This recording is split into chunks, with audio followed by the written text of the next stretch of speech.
In 300 BC, in the city of Cyprus, there lived a wealthy trader named Zeno.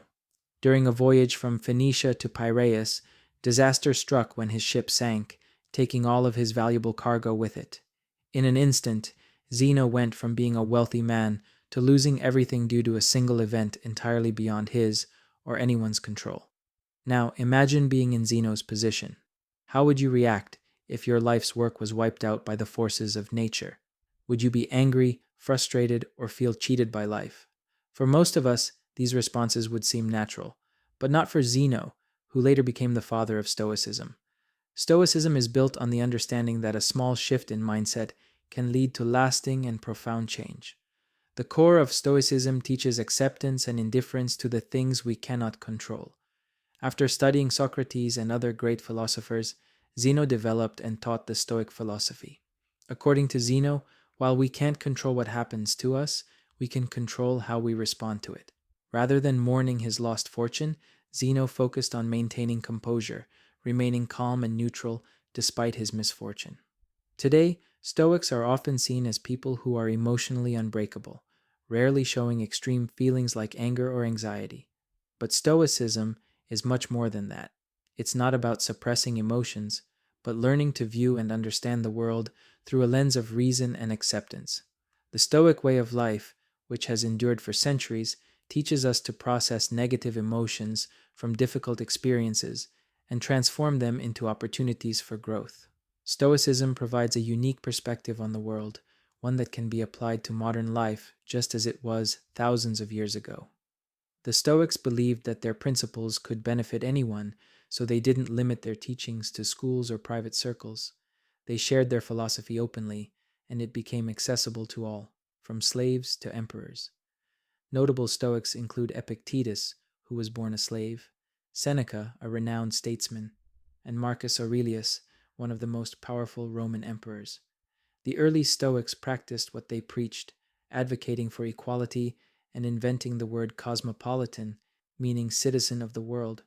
They believed in unity and togetherness, values that resonate today. In fact, the Stoics even championed women's right to study philosophy at a time when it was not socially accepted.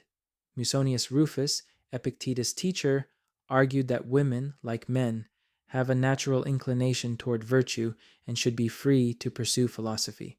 So why do so many people adopt Stoicism as a way of life? Life is full of unexpected challenges, and our emotions often complicate how we handle them. We don't usually get upset simply because something bad happens. It's the unexpected nature of the bad event that throws us off balance. Stoicism teaches us to expect that bad things will happen, and by doing so, we reduce their emotional impact. One Stoic exercise, voluntary discomfort, is designed to increase gratitude. This involves placing yourself in uncomfortable situations, like sleeping on the floor or taking cold showers, to help you realize that no matter how hard things get, you can still survive and even thrive with the right mindset. By preparing ourselves for future hardships, we strengthen our ability to handle adversity. In today's consumer-driven world, where we're constantly told that happiness comes from owning the next best thing, the Stoic message is more relevant than ever. Stoicism teaches us that placing our happiness in external possessions sets us up for disappointment. Instead, we should find contentment in our intrinsic value as humans. Material things can be lost, but our character and mindset are within our control. Seneca famously said, "Learning to live with less creates space for the things that truly matter." The Stoics believed that wealth should be measured by having enough, not by excess. They also emphasized justice as the most important virtue, treating others with fairness because we are all connected, born to do good to one another. The principles of Stoicism have influenced many great minds throughout history. Nelson Mandela, for instance, embraced Stoic values during his 27 years in prison. After his release, instead of seeking revenge, he advocated for reconciliation and rebuilding. He understood that the past was beyond his control. And in modern psychology, Stoicism forms the foundation of therapies like rational emotive behavioral therapy, REBT, and logotherapy. These approaches help patients identify and challenge negative thought patterns, replacing them with healthier beliefs.